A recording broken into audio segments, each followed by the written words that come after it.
Look, there are three aspects to this, and I'm going to break them down for you. The first aspect, of course, is this silence.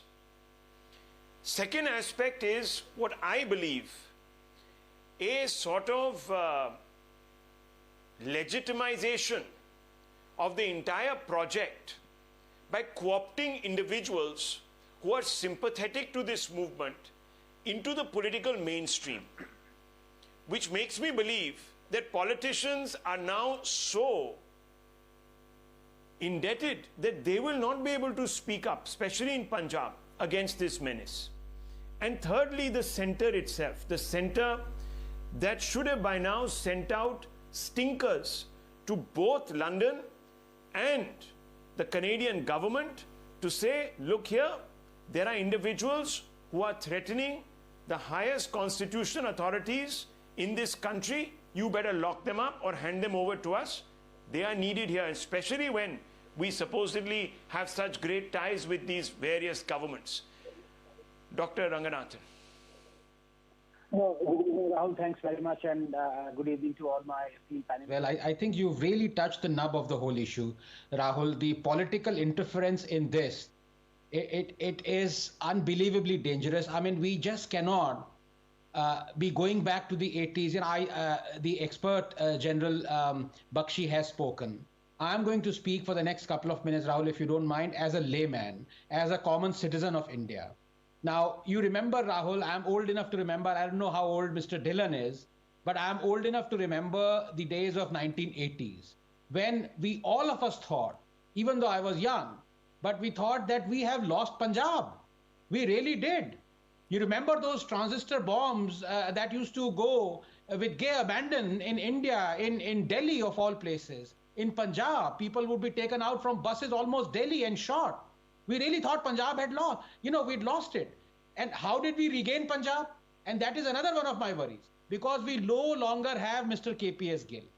As I've put it very simply, many people would disagree with me when I say this, but the fact of the matter is, he more than anyone else, almost single-handedly, as General Bakshi said, the most successful uprooting of terrorism from possibly any nation was accomplished in India when he uprooted terrorism from Punjab. Now, I have a question for, Mr. Dhillon, and I hope he answers it in a very bipartisan way. Mr. Dhillon, I put it to you that Congress in power is a completely different animal from Congress out of power. No one has tackled terrorism as seriously and as effectively as Congress has over decades. No one has tackled Naxalism, the menace of Naxalism or Maoism as Congress has. But what happens to Congress is my question, Mr. Dhillon, when it goes out of power? Why does it keep attracting all these nefarious elements who are indulging in terrorism? Why does it become an apologist for terrorism? And when you say that a recent inductee in Congress, वो देश प्रेम के गीत भी गाता है, it's like saying Hafiz Saeed कभी-कभी देशभक्ति, Indian देशभक्ति के गीत भी गा लेता है. This is least expected from a party that has suffered most at the hands of brutal terrorism. And I put it to you, one last question, Mr. Dhillon. It's a very point-blank question, and I really appreciate you being frank and bipartisan today. As Rahul mentioned a week ago, SPGC in Amritsar almost venerated the assassin of Mrs. Indira Gandhi. They called him a martyr. Why has, point-blank questions to you, Mr. Dhillon, why has Rahul Gandhi not condemned that act? Why are you cushioning Khalistani extremism? जब वो मोदी जी को पहले ही बात तो ये मोदी जी की उस दिन रैली नहीं भरी तो मोदी जी ने ये अपना नया प्लान खेल दिया. जब उनका कॉन्वो यूपी में रोका जाता है तब उनकी जान को खतरा. ढिल्लन साहब, मेरा क्वेश्चन क्या था? मेरा क्वेश्चन मोदी जी का है. सभी सवालों के जवाब दे. We don't have enough time, Mr. Dhillon. सभी. अरे I've been very respectful towards you, haven't I? I didn't interject you.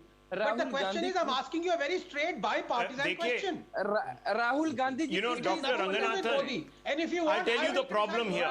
You will. The problem is we should have brought Mr. Modi on the show and asked him all these questions about the Congress party, because it appears today, hang on, it appears today that in our new circumstances, the BJP is more concerned about Khalistani terror that took out a very important leader of this country, Prime Minister Indira Gandhi, than the Congress itself. So perhaps we should bring in Mr. Modi onto the show and ask him, why are you so worried?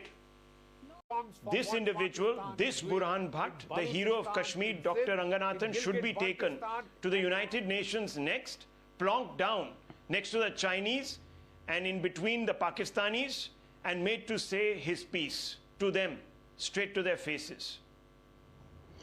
No, absolutely, Rahul. But first of all, may I please register my condemnation and objection to the way the NC spokesperson has used words against a decorated general. I think this is totally unacceptable, and she should apologize.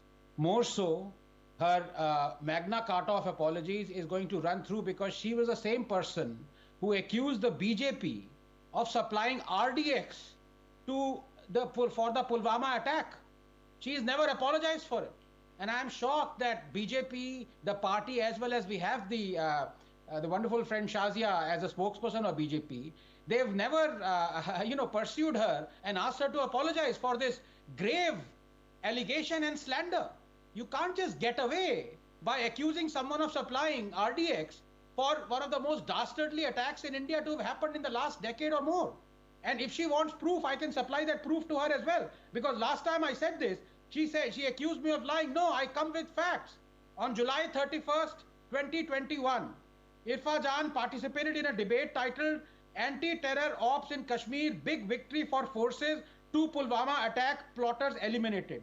At 14 minutes, you can check in the YouTube video, Rahul, she tells the BJP spokesperson, and I quote her verbatim, quote, "You guys are giving them RDX. RDX क्यों खरीद रहे थे? RDX आप लोग ले रहे थे, क्यों? आपने तो RDX पहुंचा दिया ना वहां पे." This is the situation of an NC spokesperson. Rahul, what do you expect to be happening in Kashmir?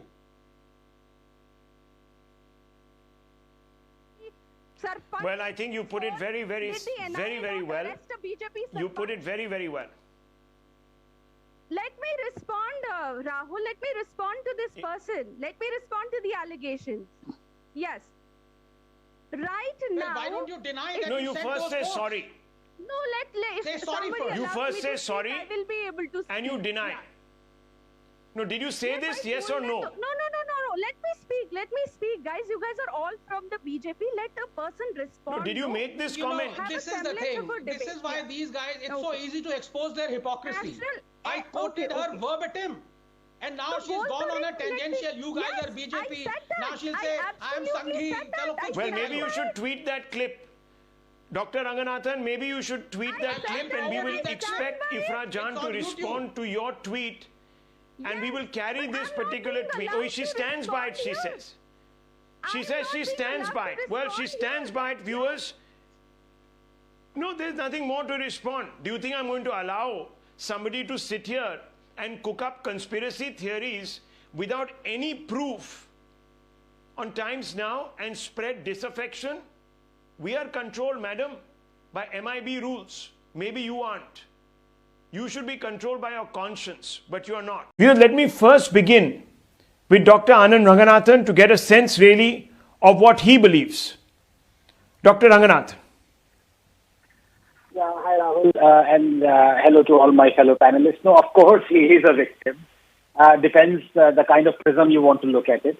If you were to ascertain that the media is anti-Hindu and anti-BJP and leftist in most parts, then yet what you say is absolutely true. I think the only way Yogi Adityanath can escape being the victim of hate and bigotry is that if he were to leave BJP and like some of his ministers join the Samajwadi Party or indeed the Congress Party, then suddenly unke sare so-called paap dhul jayenge. And that's a fact that we have seen in the last 20-25 years, that you can do whatever. You can commit whatever crime or a sin, but as long as you are not in the BJP, you would be excused. Now, if you look at Yogi Adityanath's tenure per se, I can break it down from 2017 onwards and actually prove by case that what I'm saying makes complete sense, starting from, for example, the intense focus that was put on him when children died in that unfortunate hospital incident, people did not even recall that such horrible incidents of child mortality used to happen periodically every year before Yogi Adityanath took office. All they were concerned is that this was happening for the first time, like everything bad that was happening in India started happening 2014 onwards. The fact is that he took remedial action, and within a span of 2 or 3 years now, the children are not suffering in that area. I mean, the JEV, the vaccinations have happened, and a lot of other remedial measures have been taken. Let us look at the development per se, and here I'm not going to talk about the central based development schemes, for example, that have worked spectacularly, like Ujjwala or Bank Jan-Dhan account or Ayushman Bharat. Let's look at the highways. In the next 3 years, UP is going to have 1,800 kilometers of expressways. You know the total combined length of expressways in India? It is 1,700 kilometers. This has happened in the last 5 years. If you look at education, if you look at the education of the girl child, there is a 10% improvement. If you look at the GDP per capita, there is almost 17,000 per capita improvement. So things have improved in the last 5 years. I'm not even touching law and order, where the rape percentage has reduced by 38%, dacoity has reduced by half. So many other things have happened. But now let me come to the actual nub of the issue, which is what all the BJP leaders, irrespective of which state they belong to or whether they're chief ministers or ministers, are tainted with, which is they are communal bigots. Now, can you name 1 or 2 statements of Yogi Adityanath that brand him a communal bigot? Let me give you a couple of examples. Has Yogi Adityanath said that all Muslims are the worst of creatures? Like you find in a holy book that says polytheists, Hindus are the worst of creatures, 98.6. Has Yogi Adityanath said in the last 5 years that if you disbelieve in our Vedic verses, we will make sure that you roast in hell? Like 456 verse says that if you disbelieve in our verses, we will make sure that you roast in hell. Let me take the example of Periyar. Has Yogi Adityanath said that if you find a Muslim or a snake on the road, kill the Muslim first? Has he said all the Muslims must be hounded and destroyed? Has he said that, like Periyar said, if you find a Brahmin and a snake on the road, kill the Brahmin first, destroy all Brahmins? But you eulogize, you worship Periyar. You eulogize all these holy books and all the worshippers of these holy books 5 times a day. So there is, of course, selectivity, but I think BJP has to bear the brunt. Ultimately, you can say that the reward is given by the voters, and if that is the case, then that would be very apparent 10th March onwards.